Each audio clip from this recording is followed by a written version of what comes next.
Now, splitting the holidays between multiple families can be really difficult. It can. Relationship coach Val Baldwin is here to help with some ways couples and families can compromise and make everyone happy this season. Val, this is such a good discussion. I know, because it's especially for new couples when they recently get married, and it's like, okay, now what do we do? And it's hard to adjust to that. I remember back in the day when I was married, I didn't want to sacrifice my traditions. I had to learn how to take those turns. But I've got research-based strategies that can work for everyone, so everyone can be happy. Okay, this might be a hack. You host the families at your home. Yes, that's the first idea. Now, that's only if you have plenty of room and if both families get along. Oh, that's key. Because that is very key, otherwise it wouldn't be worth it. And it really needs to be teamwork.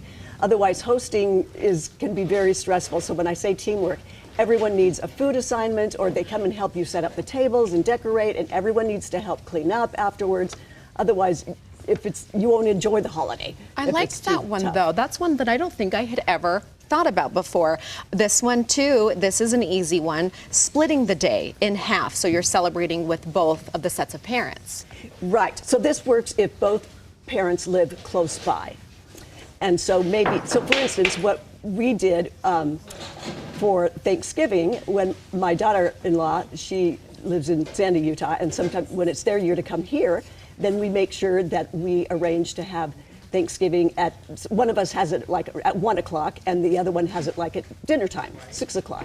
So that can work. You're splitting the meals. And I like also you say when you're splitting your day, it could be maybe Christmas Eve versus Christmas. And Christmas Day. Yeah, you can split it up that way. And then you trade off maybe that next year, who had Christmas Eve, who had Christmas Day. What about rotating those major holidays? Yes, and this is a really good way to do it too. So 1 year you spend with Thanksgiving with one set of parents, and then the other set of parents you spend Christmas with. And you can do that all year round with all the major holidays. You do A year and then B year. Exactly. And that way you get equal time over the span of 2 years. Yeah.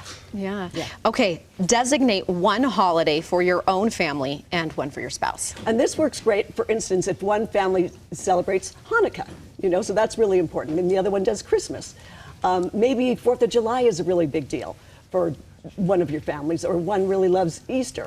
And so you can just see which holidays are most important for each of the families and designate it that way. And Val, whatever option you pick, I love the last one, always make time for your own family Yes, too. that is so important, especially young families with children.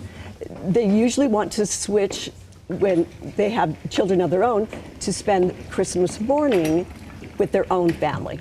So they can all be there together just to have their opening presents and things like that. And then maybe they go to one of the families for lunch or for dinner, something like that. That time in the morning with their own space and their own toys, that's where they want to be. That's where they want to be. And don't you think once little kids do come into the mix of the family, it gets a little trickier because everybody is demanding your time and you being there because they want the kids, which is understandable. And that's why you need to have a respectful, open communication with both sides of the families, telling them what are your plans for this next year. And then tell them in a respectful way, make sure that everybody knows that this is what your plans are. Will that work out for them? And not that you're trying to get their permission, but just that you love them. Make sure you tell them you love them and you can't wait to see them for the next holiday. Lots of good reminders. There's a way to do it. Yes, I there's remember lots of different ways. My sister, when I used to live close to them, we would have our mornings and say, well, we'll wake up, open up Christmas and Santa's presents and our own, what we've given each other, and we have our private time, and then go to mom and dad's house, their grandparents. And so we all collectively for go lunch? there for lunch, or it could be dinner as well, but usually it all worked out in the end. Yes. Yeah. You just do what works for you. You have your boundaries and you make your plan ahead of time. And you let the other family members know. And if somebody needs to switch a holiday or that kind of thing, then that's fine. You could adapt it for the next year. Val, these were great. Tell us where we can find more and follow along with you. ValBaldwin.com is my website. All right, Yeah. good enough. And we'll put all of these tips on the website. Thank you so Great. much, reminding Happy us holidays. that Yes. there's enough time for everyone. There we just is. have to organize it. Have to organize do it it. and make sure that everyone's happy with it. All right, still ahead.